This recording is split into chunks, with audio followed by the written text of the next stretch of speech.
빼앗기는 복 6번째, 원천 봉쇄 받는 복.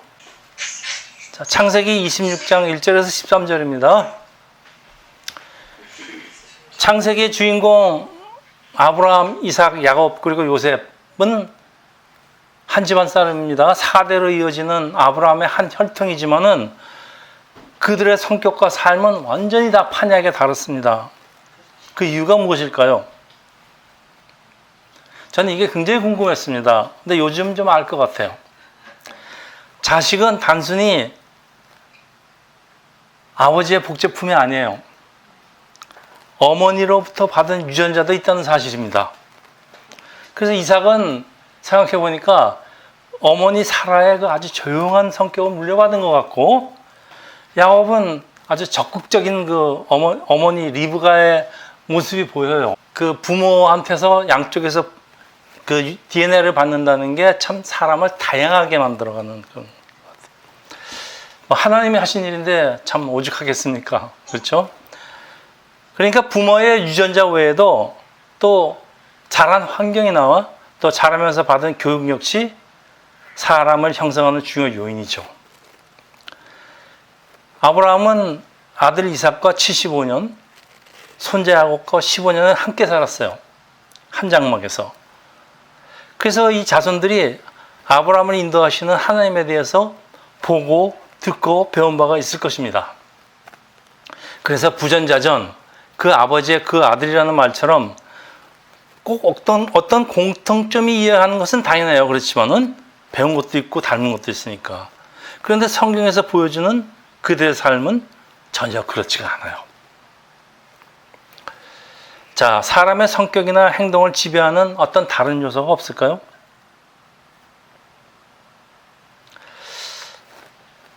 한 사람이 별 생각 없이 저지르는 잘못이나 습관이나 죄 역시 한 사람을 만들어가는 요인이 될 것 같아요. 이 죄의 성경적인 정의는 하나님 창조의 관역에서 빗나가는 것인데, 아담의 타락 후에 사람은 불완전해지죠. 그 사람의 그 본래 성품이나 부모로 받은 DNA나 어떤 그런 거에 관계없이, 또 의지와도 관계없이 그냥 실수로도 잘못을 저지르게 되는데, 이게 전부 다 하나님과의 관계가 끊어진 상태에서 오는 그 어떤 연약함이라고 표현을 하죠. 성경적으로는 죄입니다. 이게 사람의 연약함은 성경적으로 죄예요. 그게 근본 원인이지만은 이제 문제가 뭐냐면 이 죄에는 값이 있어요. 죄값. 반드시 그 대가를 치르게 된다는 것입니다. 여러분 그 다윗의 경우를 보세요. 다윗의 성품이 얼마나 참 그 우리가 존경할 만한 성품입니까? 그렇지만 죄가 들어오고 죄 짓고 나서 하는 행동 보면은 완전히 다른 사람이에요. 그리고 그게 그 아들들한테 엄청난 영향을 미치는 거 보면은 사람의 요소는 이걸로 결정되는 것만은 아니라는 얘기입니다. 사람의 생각과 행위에는 죄 그리고 죄의 결과가 아주 크게 작용한다는 말씀이에요. 죄 지면 안 된다는 얘기죠. 그러니까 사실 근데 잘못을 그 죄의 대가를 지불하는 과정에서 우리가 많은 걸 배우기도 합니다. 또 그 연약함이 강함으로 바뀌기도 해요. 이런 걸 자꾸 겪다 보면은 또 우리의 부족함이 채워져서 성숙함으로 인도되기는 합니다. 그래서 필요는 하죠. 그래도 아예 잘못을 저지르지 않도록 막아주신다면 얼마나 좋을까요? 원천 봉쇄가 될 수 있다면 얼마나 좋을까요? 그래서 원천 봉쇄가 block from at source라고 번역이 되어 있습니다. 어떤 일을 하지 못하도록 혹은 아예 일어나지 않도록 처음부터 그 연약함의 잘못의 근원을 막아버리는 걸 말씀하고 있습니다. 만약 하나님이 우리의 잘못이나 죄나 실수를 원천 봉쇄하여 주신다면 얼마나 좋을까요? 사람들이 죄를 저지르면은 나중에 그 대가를 지불해야 된다는 걸 다 알아요. 그래도 죄를 저지르는 이유는 뭘까요? 죄에는 거부하기 어려운 그 유혹이 있기 때문에 그래요. 근데 여러분은 그 죄가 주는 희열이라고 그러죠. 희열을 일단 맛보고 좋으니까 그리고 나중에 그 대가를 치르겠습니까? 그런 사람도 있어요. 아니면은 처음부터 죄도 짓지 않고 대가도 치르지 않기를 원하십니까? 사람 성격입니다. 자, 오늘 본문은 이삭의 잘못을 하나님이 원천 봉쇄하여 주시는 복을 받아요. 오늘 본문에 이삭은 아브라함과 똑같은 잘못을 저지르지만은 아브라함은 잘못을 저지르도록 하나님이 내버려 두시고 이삭은 처음부터 막으시는데 하나님이 똑같은 잘못을 처리하는 과정이 사람마다 완전히 다른 것을 발견하는데 여러분 하나님이 어떻게 인도하시는 것을 원하십니까? 아브라함처럼 죄짓고 매맞고 반성하고 회개하는 거 아니면 이삭처럼 처음부터 아예 하나님 막아주시고 그럼 좋을 것 같은데 자 이삭은 어떻게 이렇게 특별한 복을 받게 되었을까요? 이게 전부 다 그 모리아산 번제 사건으로 연결됩니다. 이삭은 순종의 상징인데 잘못을 하고 벌을 받는 과정이 필요 없다는 말씀 아닐까요? 하나님 보시기에. 아니면 순종하는 이삭의 성격과 관련이 있는 거 아닐까요? 혹은 이삭은 소년기에 이미 훈련이 끝났다. 더 이상 훈련이 필요 없다. 저는 이 말에 좀 동의하고 싶습니다. 자, 이삭의 성격을 아버지 아브라함과 그리고 이삭의 아들 야곱과 비교하면 완전히 달라요. 아브라함이나 야곱은 공격적이에요. 근데 이삭은 굉장히 소극적이고 내성적인데 우리가 그걸 어떻게 알 수 있는가 하면은 이삭이 리브가와 처음 만나는 장면을 보면 알 수가 있습니다. 24절, 63절에서 65절입니다. 이삭이 저물 때 들에 나가 묵상하다가 눈을 들어보며 낙타들이 오는지라 리브가가 눈을 들어 이삭을 바라보고 낙타에서 내려 그 종에게 말하되 들에서 배회하다가 우리에게 마주오는 자가 누구냐? 근데 이삭을 보고 누구냐고 묻는 거예요. 그러니까 종이 이르되 이는 내 주인입니다. 장차 네 남편이 될 사람이다. 그러니까 리브가가 노를 가지고 자기 얼굴을 가렸답니다.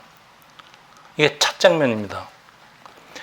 그러니까 이삭은 늘 하나님 말씀을 묵상하는 아주 조용한 성격인데 신부를 처음 보는데 이거 흥분하는 거 당연하지 않아요? 근데 동요하는 모습이 안 보여요. 뭐 이런 사람이 있습니까? 그렇죠? 그 평소에 묵상을 자주 하고 아주 전형적인 그 뭐라 그러죠? 모범생이라고 그러나요? 네. 자, 그리고 아브라함, 야곱, 요셉 또 이 네 명의 족장 중에서 평생 가나안 밖으로 나가지 않은 사람은 오직 이삭밖에 없어요. 이삭의 소극적 성격에 기인하는 것일까요? 아브라함은 언약의 땅 가나안을 떠나서 이집트로 도망갔었고 야곱과 요셉은 아예 가나안 밖에서 오래 살았어요. 근데 이삭은 평생 가나안 땅, 하나님의 언약의 땅을 떠나지 않았고 오늘 본문에 이삭도 가나안을 떠날 뻔한 사건이 일어나는데 하나님이 아예 막아버리세요. 그래서 이삭이 가나안 땅에 쭉 머무르고 있었던 이유입니다. 여러분 가나안 땅은 교회를 상징한다는 거 다 아시죠? 이삭은 교회를 한 번도 떠난 적이 없고 어쩌다 한 번 떠날 뻔했는데 그것도 하나님이 막아주셨다 그런 얘기예요. 굉장한 복입니다, 여러분.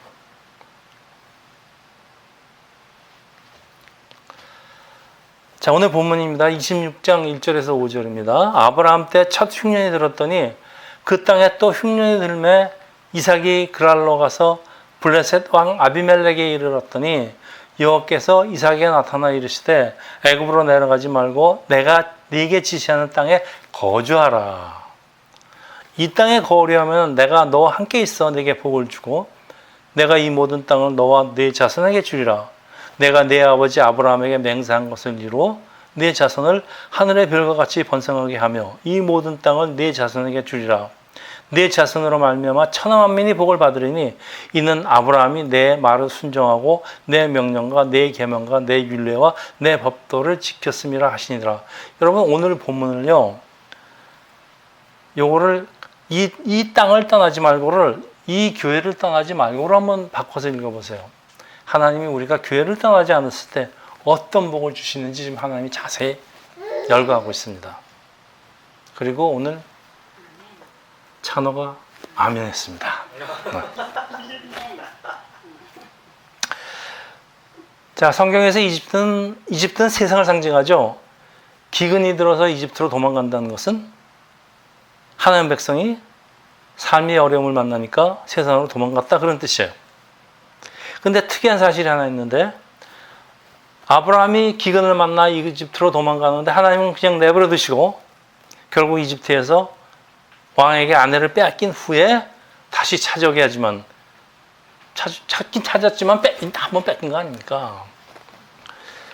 또 이삭도 아버지처럼 흉년 들고 이집트로 도망가려고 그러는데 하나님은 이삭을 약속의 땅 가나안을 떠나 이집트로 내려가지 못하게 아예 막으세요. 그리고 그랄 땅에서 멈추게 하시는데, 그리고 내가 약속을 지키면은, 약속의 땅을 떠나지 않으면은 복을 받을 것을 다시 한번 약속을 하시는 장면이에요. 자, 아버지는 그냥 내버려 두시고 아들은 막으셨어요. 큰 차이죠. 여러분, 이 세상을 살아가는 크리스찬에게 약속의 땅은, 가나안 땅은 교회를 상징한다는 거 다시 한번 강조하고 들어갑니다. 자, 우리 지도 좀 보겠습니다. 여러분, 그랄 땅 저기 보이시죠? 그랄 땅은 나중에 이제 브레셋이 그랄 땅의 거주지가 돼서 나중에 브레셋으로 바뀌지만은, 그래서 이스라엘이 브레셋을 찾아오는데 다윗 때나 돼서 찾아오죠. 그렇지만 이건 가나안 땅의 일부입니다. 언약의 땅이에요. 그러니까 브레셋, 그랄 땅은 언약의 땅이기 때문에 언약의 땅을 떠나지는 않았습니다. 그리고 여러분, 아비멜렉은 사람 이름이 아니고 이 그랄 땅을 다스리던 왕의 호칭을 아비멜렉이라고 했던 거 아십니다. 자, 두 번째, 이삭도 그랄에서 아브라함이 이집트에서 일어났던 날과 그 사건과 비슷한 일이 일어납니다. 26장 6절에서 11절입니다. 이삭이 그랄에 거주하였더니 그곳 사람들이 그의 아내에 대해 물으매 그가 말하기를 그는 내 누이라 하였으니 리브가가 보기에 아리따움으로 그것 백성이 리브가로 말미암아 자기를 죽일까요? 그는 내 아내라 하기를 들어야 함이었더라. 이삭이 거기 오래 거주했더니 이삭이 그의 아내 리브가를 껴안은 것을 브레셋 왕 아비멜렉이 창으로 내다본지라. 이에 아비멜렉이 이삭을 불러 이르되 그가 분명히 내 아내거늘 어찌 내 누이라고 하였느냐. 이삭이 그에게 대답하되 내 생각에 그로 말미암아 내가 죽게 될까 두려워하였음이라. 아비멜렉이 이르되 내가 어찌 우리에게 이렇게 행하였느냐. 백성 중 하나가 내 아내와 동침할 뻔하였도다. 네가 죄를 우리에게 입혔으리라. 아비멜렉이 이에 모든 백성에게 명하여 이르되 이 사람이나 그의 아내를 범한 자는 죽이리라 하였더니, 아브라함이 사라를 자기 동생이라고 하는 건 사실이에요. 진짜 자기 동생이에요. 근데 이삭이 리브가는 자기 조카입니다. 오춘 조카지 동생도 아니에요. 자, 당시에는 아름다운 아내를 데리고 고향을 떠난다는 것은 남편의 목숨을 위태롭게 만드는 위험한 일이에요. 남자가 아름다운 아내를 지킬 능력이 없으면 죽임을 당하던 시절입니다. 자, 이삭이 아버지가 지 어머니 팔아먹는 거 본 것도 아니죠. 근데 자기 아내를 누이라고 속이는 것은 똑같아요, 결국은. 근데 이 성경은 왜 똑같은 이야기를, 아브라함은 2번 팝니다. 사라를 2번 팔아먹어요. 그리고 아들 역시 지금 팔아먹고 있습니다. 모두 똑같은 사건을 3번을 반복해서 기록하였을까? 사라가 맨날 얘기했을 것 같다. 네 아버지가 나를 2번을 팔아먹었다. 그러니까 이삭이 듣고 있다가 나도 언젠가 급하면 한번 팔아먹겠다. 급하면 날 팔아먹었다. 그것도 일리가 있네요. 그 생각은 안 해봤는데요. 이제 어떤 성서학자는 원래는 한 설화다. 그런데 성경 기자가 이걸 3번 써먹었다. 이런 근거가 없는 주장도 하고요. 또 어떤 사람은 오늘 본문을 보면서 그 아버지의 그 아들 다 똑같다라고 말하지만은, 아버지의 못된 행동을 아들이 보고 닮는다, 혹은 아들은 아버지의 죄를 모방한다, 이런 도덕적인 교훈에 초점을 맞추지만 여러분 성경은 도덕 교과서가 아닙니다. 여기에 더 중요한 의미가 있습니다. 결국은 창세기가 주장하는 것은 사람이 연약한 것은 타락의 이유에 사람은 연약해질 수밖에 없다. 사람의 연약함을 다시 한번 확인시키는 거예요. 급할 때 하는 사람의 행동들은 다 거기다 그런 얘기입니다. 이삭도 역시 아름다운 아내를 빼앗으려고 자신을 죽일지 모른다는 두려움 때문에 리브가라는 동생이라고 속이지만은 자, 여기까지는 똑같아요. 아브라함이 하는 짓과 이삭이 하는 짓 두 가지다.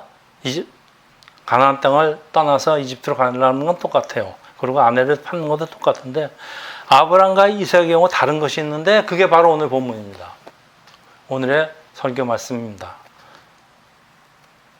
똑같아요. 그렇지만은 아브라함의 경우는 아내 사라를 일단 뺏겼다가 다시 찾게 되지만은 이삭의 경우는 이들이 부부라는 걸 그랄 왕 아비멜렉에게 들키게 하나님이 하시고 이삭이 저지른 잘못을 아예 원천 봉쇄 당하시는데 하나님이 그랄 아비멜렉에게 꿈을 나타내시고 왕이 명령을 하죠. 백성들에게.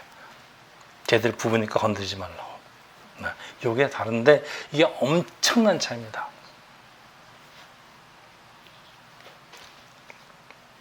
다시 말하면은 하나님은 아브라함 부자가 저지른 잘못을 서로 다르게 인도하시는데 일단 저지르게 내버려 두시고 혼나게 한 다음에 다시 돌려주시는가 하면은 아예 죄를 짓지 못하게 미리 막아주시는 경우도 있다는 겁니다. 이게 무슨 얘기예요? 아브라함한테는 혼 좀 나야 된다는 얘기고 이삭은 쟤는 모범생이라 혼날 필요도 없다. 그런 하나님 보시기에. 그러니까 무슨 얘기예요? 나보다 나를 더 잘 아시는 주님. 그 얘기 아닙니까? 그 사람이 가지고 있는 특성에 따라서 다르게 역사하신다는 말씀입니다. 여러분 삶이 아브라함처럼 일어난다면은 그건 여러분 혼 좀 나야 된다는 얘기고 여러분 이삭처럼 일어나면은 하나님 보시기에 쟤는 됐다 그런 얘기입니다. 여러분 잘 생각해 보세요. 자, 그리고 우리 흔히 하는 질문이 나오죠. 하나님이 우리에게 잘못을 저지르게 왜 내버려 두시는가? 하나님이 에덴 동산 잘 보이는 중앙에다가 왜 선악나무를 두고 그걸 먹게 만들었는가? 왜 그러시는가? 아예 안 두셨으면은 원천 봉쇄하셨으면 내가 안 질 거 아니야. 하나님이 원천 봉쇄도 하십니다. 사람에 따라서 하기도 하고 안 하기도 하시는데 아담과 이브한테는 필요했다 그런 얘기입니다. 굉장히 복잡한 얘기지만 그 얘기는 안 하겠습니다. 자, 사람은 잘못을 통해서 무엇인가 배우는 것이 있고 다시는 이런 잘못을 저지르지 말아야 하는 각성이 듭니다. 자각도 들어요. 그러니까 이런 자각들이 더 큰 잘못을 저지르지 않게 하는 어떤 그 예방사의 효과가 있기 때문이라는 것도 한 이유라고 생각합니다. 쟤는 어떤 사람은 그냥 말로 해서 듣는 사람이 있고 쟤는 좀 한번 혼 좀 나봐야 되죠. 저는 혼 좀 나봐라 내버려 둘까 내가. 그런 것도 있다는 겁니다. 이삭 같은 모범사에게는 아예 예방주사도 필요 없다. 그런 얘기입니다. 구태여 필요하지도 않는 죄를 쟤는 실수할 필요도 없는데 사람이 연약하니까 실수하니까 그땐 내가 막아줘 그냥. 여러분 하나님이 우리가 죄를 지을 거를 아예 원천 봉쇄하는 장소가 있습니다. 어딘지 아세요? 에덴 동산은 에이블트 씬입니다. 그렇죠? 또 하나님이 아예 우리가 죄를 짓지 않게 막아주신 장소도 있어요. 장차 우리가 가게 될 새나라 새 땅입니다. Unable sin. 여러분이 새나라 새 땅에 가면은요, 여러분 죄 짓고 싶어도 질 수가 없어요.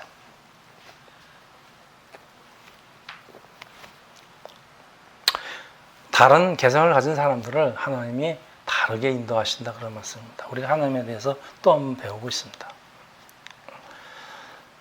자, 이제 이삭 얘기가 거진 끝이 나가는데요. 이삭의 삶을 한마디로 표현한다면 받고 누리는 삶이에요. 참 좋죠. 네. 이삭의 삶은 수동적으로 그런 삶인데 자기가 무엇을 준비한 게 없어요. 모리아산의 혹독한 시험도 아버지 아브라함 주다에 그냥 끌려다녔어요. 아내 리브가의 결혼도 지금 뭘 했어요? 순전히 아버지 세심한 준비와 그 종의 그 기도로 된 거 아닙니까? 그런데 나중에 그 두 아들 에서와 야곱은 아주 적극적으로 자기 아내를 고르는 것과 완전 대조가 됩니다. 어쩜 이렇게 다릅니까? 이삭은 아버지 아브라함의 그 많은 재산과 아버지가 이뤄놓은 그 모든 것을 혼자 물려받아요. 외아들이라고. 또 우물의 소유권 때문에 블레셋 사람들과 문제가 생겼을 적에도 다 하나님 처리해 주세요. 오늘 아내를 동생이라고 속일 때에도 아버지 아브라함과는 달리 하나님이 아예 원천봉쇄하지 않습니까? 그림 같죠? 자, 이것이 원인인지 결과인지 모르겠지만은 성경 어디에도요, 이삭의 야망이나 성취욕이나 적극적이나 고집이나 부지런 떠는 거나 이런 거 나타나는 게 하나도 없어요. 이삭은 조용해요. 하나님의 은혜로 시작해서 은혜로 끝이 나는 것이 이삭의 삶입니다. 죽기 직전에 한번 아들한테 당하죠. 그것도 뭐 하나님의 뜻이 있었으니까. 자, 고달픈 나그네 인생인 아버지 아브라함과는 많이 달라요. 받아서 누리기만 하는 삶이에요. 우리의 삶이 이렇게 순탄하다면 얼마나 좋겠습니까? 가끔가다 그런 사람 봅니다. 근데 한편 세상적으로 보면요, 참 게을러요. 참 무기력해요. 저는 이런 사람 사실 굉장히 싫어합니다. 근데 사실 생각해보면 이삭의 이런 것들이 그냥 얻어진 게 아니에요. 도대체 이삭에 무엇이 있어서 하나님의 특별한 은혜를 받았을까요?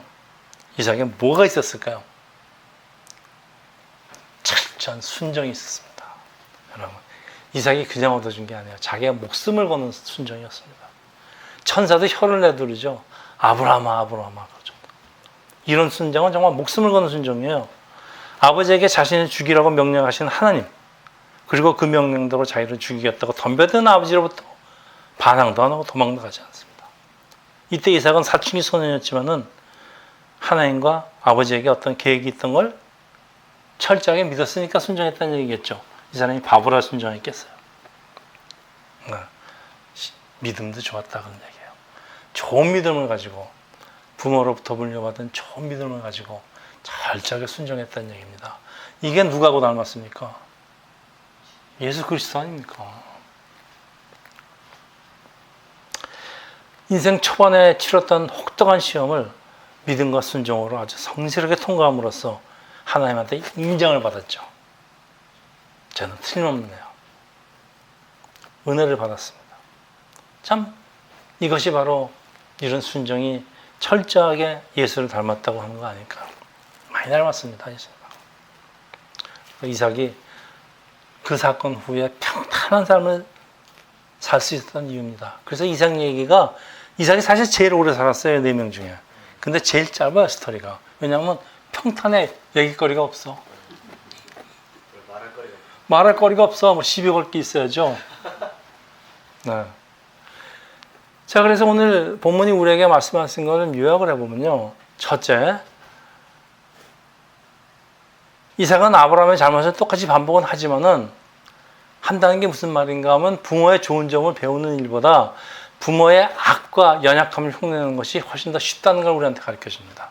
부모한테 다 배워도 나쁜 거 더 많이 빨리 배운다 그런 사실입니다. 그러니까 부모의 잘못이나 죄는 자식들에게 모방의 효과를 준다는 사실입니다. 다윗을 모방해서 그 아들들이 얼마나 많은 죄를 저질렀습니까? 다윗이 다 좋은 거 놔두고 그 다윗이 실수한 것만 모방을 해요. 둘째, 서로 다른 기질을 가진 사람에도 불구하고 이 비슷한 상황에서는 비슷한 유혹에 쉽게 넘어간다는 건 보여줍니다. 두 사람 다 모두 세상으로 도망을 가죠. 위험을 느끼니까 거짓말로 둘러대고. 이거 무슨 뜻일까요? 사람의 기질에 관계없이 하나님의 은혜가 지켜주지 않을 때 우리는 순식간에 넘어집니다. 셋째, 그럼에도 불구하고 이삭은 하나님의 은혜로 거부가 되는 복을 받습니다. 창세기 24장 36절입니다. 나의 주인의 아내 사라가 노년에 나의 주인에게 아들을 낳음에 주인이 그의 모든 소유를 그 아들에게 주었다. 25장 5절. 아브라함이 이삭에게 자기의 모든 소유를 주었고 26장 12절 13절. 이삭이 그 땅에서 농사하여 그 해에 100배나 얻었고 여호와께서 복을 주심으로 그 사람이 창대하고 왕성하여 마침내 거부가 돼요. 지가 뭐 한 것도 없는데 거부가 됩니다. 아버지한테 몽땅 물려받아서 거부가 되고 하나님이 봐줘서 거부가 되고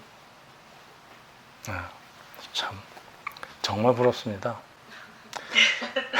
저기 미셸, why do you name Isaac as Isaac? why? 왜 아이작을 아이작으로 하셨습니까? 예, 예. 아이작이 참 From the Bible. From the Bible. His name. 예, 예. And also it means laughter. And Also, like Isaac has an easy life. Very easy life. Become a big, big, big rich man. 예, 오케이. 자, 그래서 이삭에게 있는 특징이 sonship, 아들됨을 상징합니다. 이삭한테 있는 sonship이에요.